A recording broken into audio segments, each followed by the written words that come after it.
Spring has finally sprung in New York City, and this week I'm feeling motivated to finish some home projects. I want to finally find an antique printer's tray, improve my bedroom lighting, organize my awful front closets, and donate things I don't need or want anymore to Goodwill. So if you watch my last two videos, you will know that I've been on the hunt for a printer tray for a very long time to display my trinkets from my travels. So what is a printer's tray? Well, it is a shallow wooden box that used to hold metal letters and symbols for printers, and now they make adorable decor. Some people call them printer's drawers, letterpress tray, typeset tray, trinket shelf, and you can buy a replica of one on Amazon or Pottery Barn, but I want the real deal antique. You know when you want to buy something for your apartment and you just can't get it out of your head until you just buy it? That's kind of what this printer tray became to me. And a couple weeks ago, one came up on Facebook Marketplace in West Village, which is not too far from me.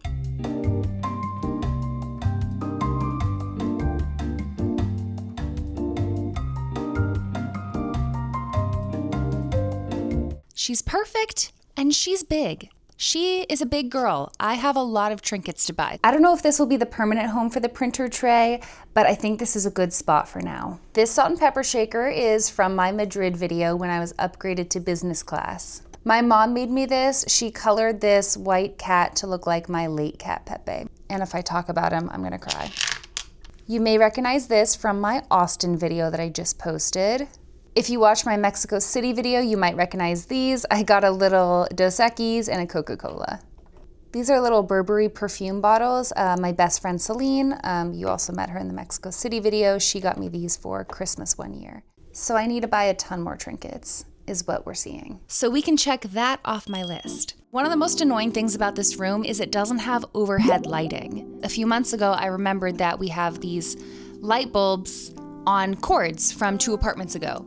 So I hung these as our bedside lamps, if you will, but then I guess I got lazy and busy with other things and I never got lampshades for them. So I had a genius idea. This is from my fiance's first apartment in New York City. This is an IKEA lamp. This is called the Boha lamp.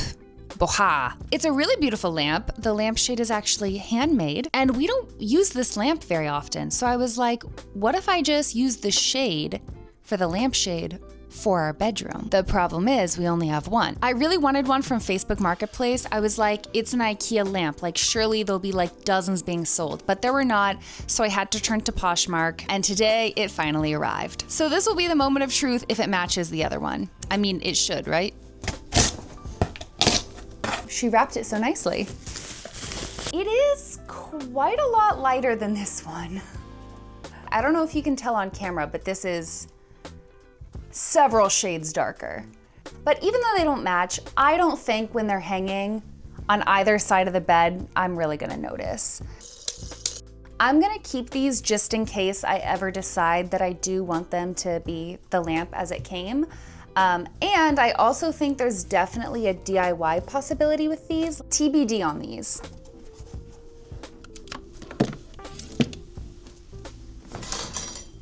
Ta-da!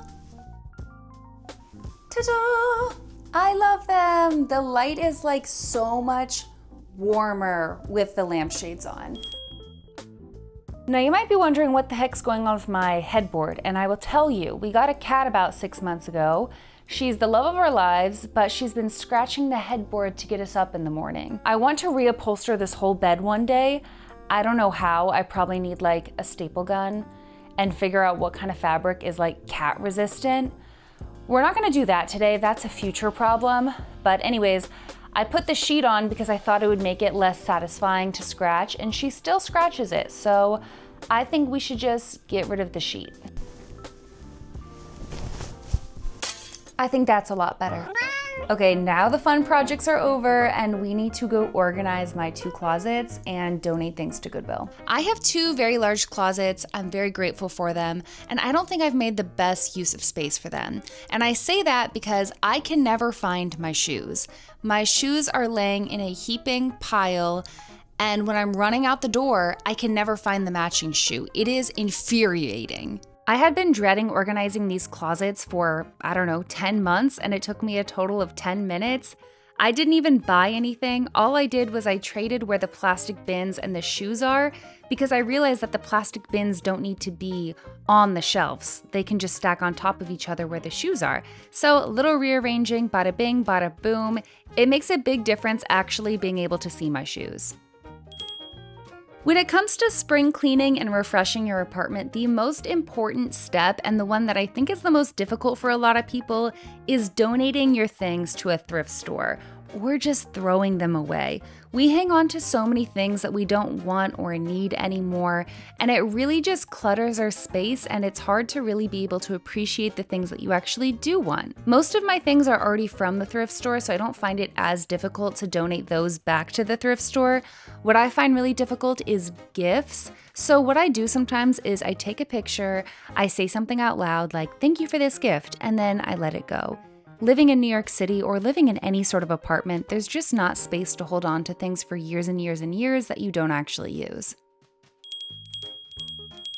If you enjoyed this video, if you like New York City home decor content and travel content, feel free to subscribe. I would love to have you here. I have many exciting projects and videos coming up this year, and I hope I've inspired you to do some spring cleaning, go through your things, donate what you don't want, and finish some home projects that you started and never finished. It feels so good to finally have finished this room.